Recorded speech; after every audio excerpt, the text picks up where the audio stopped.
Yo, listen up. No cap.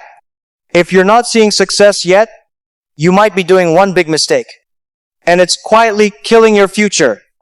Most people out here think success is about luck or timing. Nah, that's cap. The real reason people stay stuck is simple. They quit too early. You start something, it gets hard, and boom, you disappear. No consistency, no discipline, just excuses. Let me keep it real with you.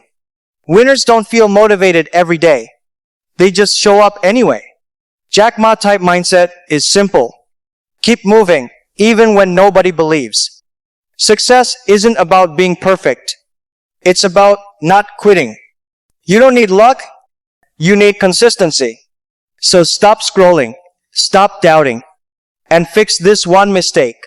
Don't quit too early, because your future self is watching you right now. Stay locked in, stay focused, and remember, no cap, success is coming. If you don't stop,